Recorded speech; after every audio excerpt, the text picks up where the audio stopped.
BSc first year के इस video में आप सभी का स्वागत है। एक नए वीडियो के साथ मैं डॉक्टर सुंदर सिंह उपस्थित हूँ। आज हम बात करेंगे प्रोटोजोआ और मेटाजोआ की संकल्पना के संगठन स्तर की, जो कि टैक्सोनॉमी का ही पार्ट है एक।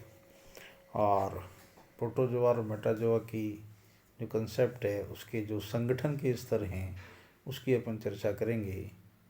तो मानव में प्राचीन काल से ही जीवों को दो प्रकार की श्रेणियों में रखा, जंतु और पौधे।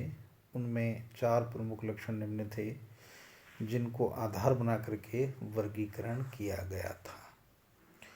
तो वर्गीकरण का जो स्तर है, संगठन स्तर है, उसमें हम अगर चर्चा करेंगे तो पहला भी बात आएगी पर्णहरित की उपस्थिति या अनुपस्थिति के आधार पर। जो क्लोरोफिल होता है, अगर वो प्रेजेंट है तो एक अलग सिस्टम में जाएगा, और अगर क्लोरोफिल एब्सेंट है, प्रेजेंट है या एब्सेंट है तो अलग अलग सिस्टम में वो जाएगा, और जिसका वर्गीकरण हम एक अलग प्रकार से करेंगे। तो मूल जो बेस है वो क्लोरोफिल का इन्होंने रखा। दूसरा जो पॉइंट है वो कोशिका के सेलुलोज से बनी भित्ति का एब्सेंट या प्रेजेंट होना बताया। सेलुलोज जो होता है वो कोशिका भित्ति का ही एक पार्ट है।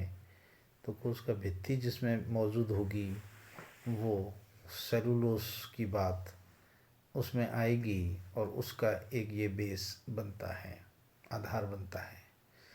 तीसरा पॉइंट की बात करेंगे तो गमन और संवेदनाओं की क्षमता का विकसित या अविकसित होना। लोकोमोशन जो होता है और सेंसरी जो ऑर्गन्स होते हैं, तंत्र का तंत्र जिनमें होता है, और लोकोमोटरी ऑर्गन्स पाए जाते हैं, लोकोमोशन पाए जाते हैं, उनकी क्षमताओं का जो विकसित होना या अविकसित होना, ये भी एक बिंदु बहुत इम्पोर्टेंट बनता है कि किस में लोकोमोशन होता है और किस में लोकोमोशन नहीं होता है। यानी वो गमन करते हुए दिखाई देते हैं या नहीं देते हैं। इन बिंदुओं के आधार पर भी हम इसको वर्गीकृत कर सकते हैं। चौथा जो पॉइंट की बात करेंगे तो यहाँ हम देख पाएंगे कि सभी जंतुओं को दो असमान उपजगतों प्रोटोजोआ और मेटाजोआ में रखना। यानी सभी जो जंतु होते हैं उनको अपन दो असमान उपजगतों प्रोटोजोआ और मेटाजोआ में रखने की बात यहाँ पर करेंगे। समस्त एक कोश के जीवों को प्रोटोजोआ तथा बहुकोश के जीवों को मेटाजोआ में रखा। यानी जितने भी यूनिसेलुलर एनिमल्स थे उनको प्रोटोजोआ में और बहुकोश के जीवों को मेटाजोआ में रखा। ऐसा माना जाता है कि प्रारंभिक चरणों में केवल एक कोशिकीय जंतुओं से बहुकोशिकीय जो जंतुओं का विकास हुआ, इसलिए मेटाजोआ को एक अनौपचारिक वितरण के रूप में मानते हैं, क्योंकि इसमें स्पंजेस को शामिल करना भ्रम पैदा करता है, क्योंकि इनके कुछ लक्षण मेटाजोआ से भिन्न हैं। तो स्पंजेस को शामिल नहीं करके तो स्पंजेस को अलग रखने की बात चली, तो उपरोक्त आधार पर एक तीसरे उपजगत पैराजोआ को बनाया गया, जिसमें केवल स्पंजेस को रखा। और स्ट्रक्चर की दृष्टि से देखें, संरचना की दृष्टि से देखें तो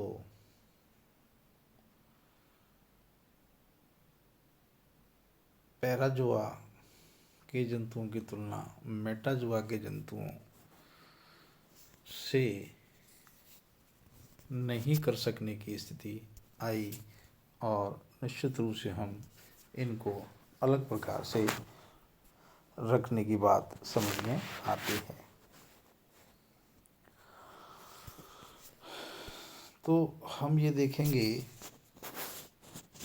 नेक्स्ट की बात करेंगे तो हम ये पाएंगे कि यहाँ आपने ध्यान दिया हो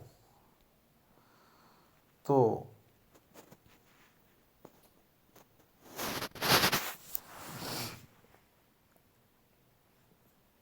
संपूर्ण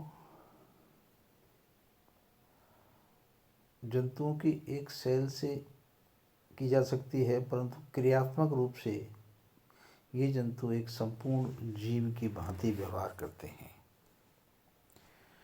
क्या ये स्पष्ट है कि पैराजोए के जंतुओं की तुलना मेटाजोए के जंतुओं से की एक सेल से की जा सकती है, परंतु अगर इसको फंक्शनल रूप से देखें तो ये जंतु एक संपूर्ण जीव की भांति व्यवहार करते हैं। संरचना में अकेली सेल के समान होते हुए भी ये जंतु बहुकोषीय जंतुओं के समान सभी जैविक क्रियाएं करते हैं। जंतुओं का अध्ययन करते समय हम प्राय विकास के विभिन्न क्रमों को ध्यान में रखते हैं और जंतुओं के शरीर में जटिलता के क्रमों को ध्यान में रखते हुए संगठन के विभिन्न स्तरों का निर्माण किया जाता है। संगठन के विभिन्न स्तरों का निर्माण करने में हमें इनके ग्रेजुअली कॉम्प्लेक्सिटी को देखना होगा। संघ प्रोटोजोआ के जंतु प्राय जीव द्रव्य कोटि का संचालन दर्शाते हैं। इनके शरीर में बड़े कोशिकांग नहीं पाए जाते। ये खास बात है कि इनके शरीर में बड़े कोशिकांग नहीं पाए जाते हैं, अतः जीव द्रव्य द्वारा ही समस्त कार्यों का संचालन होता है। स्पंजेस में निम्न श्रेणी की सेल के बीच कार्यों का विभाजन पाया जाता है। यानी स्पंजेस में क्या होता है कि बहुत छोटी सेल्स, निम्न श्रेणी की सेल्स के बीच कार्यों का विभाजन मिलेगा। जैसे इनके स्पंजेस के शरीर में लिम्फोसाइट, माइक्रोसाइट आदि सेल्स विभिन्न प्रकार के कार्यों के लिए उत्पन्न होती हैं। इसी कारण स्पंजेस के शरीर में कोशिकीय स्तर का संगठन पाया जाता है, यानी सेलुलर का स्तर पाया जाता है। स्पंजेस से अधिक विकसित सिलेंट्रेटा के जंतुओं में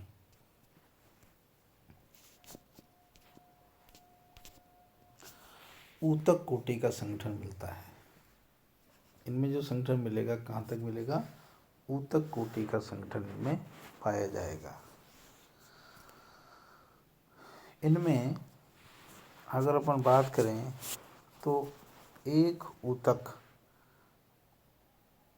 उत्पत्ति और संरचना में समान कोशिकाओं का समूह होता है। अगर टिश्यू की बात करें तो इनके जो ओरिजिन है और स्ट्रक्चर है, इनमें समान कोशिकाओं का एक समूह होता है जो किसी विशिष्ट कार्य करने के लिए अनुकूलित होते हैं और विशिष्ट कार्य करते हैं। यानी विशेष कार्य करने वाली जो सेल्स बहुत सारी हैं, उनका एक समूह जो होता है कोशिकाओं का, वो वहाँ एक विशेष प्रकार का ऊतक बनाता है। प्लेटिहेल्मिन्थी संघ के सदस्यों में प्राय प्रजनन और संपूर्ण विकसित होता है। यानी प्लेटिहेल्मिन्थी संघ के सदस्यों में प्रजनन तंत्र संपूर्ण विकसित होता है, अतः इन सदस्यों में अंग कोशिका संगठन पाया जाता है। यहाँ पर जो ऑर्गन्स सिस्टम की बात है, यानी टिश्यू स्तर की बात हो गई, अंग स्तर का भी ऑर्गन स्तर तक इनका डेवलपमेंट, इसमें संगठन पाया जाता है। इनके बाद अन्य सभी संघों के जंतुओं में अंग पाए जाने से अंग तंत्र का निर्माण होता है, यानी सिस्टम का निर्माण होना शुरू हो जाता है जो अपने अपने कार्यों के लिए विशिष्ट होते हैं। यानी जब भी हम अंग की बात करेंगे तो एक हर अंग अपने आप में एक विशेषीकृत कार्य को लिए होता है और इनमें विशेष प्रकार का एक फंक्शंस पाया जाता है जो एक सिस्टम का कार्य करता है। जैसे आपका पाचन तंत्र है, श्वसन तंत्र है, तो एक विशेष स्वतंत्र श्वसन तंत्र जो होता है वो सांस लेने का काम, यानी कि आपके ऑक्सीजन को ब्लड में पहुंचाने का कार्य करेगा, जो अपने अपने कार्यों के लिए विशिष्ट होते हैं। अतः इन जंतुओं में अंग तंत्र संगठन पाया जाता है, जैसे उत्सर्जन तंत्र है, जनन तंत्र है, पाचन तंत्र है आदि। तो ये बहुत सारे तंत्रों का एक सिस्टम मिलकर के शरीर का निर्माण होता है। यानी जो उच्च कोटि के जंतु होते हैं उनमें शारीरिक संरचना जो होती है वो अंग तंत्र स्तर की पाई जाती है। इस प्रकार हमने देखा कि ये पूरा एक संगठन स्तर है। निम्न श्रेणी के जंतुओं से लेकर के उच्च श्रेणी के जंतुओं में एक तरह का एक संगठन स्तर पाया जाता है और इनमें अलग अलग प्रकार से इनको वर्गीकृत किया गया है। Thank you.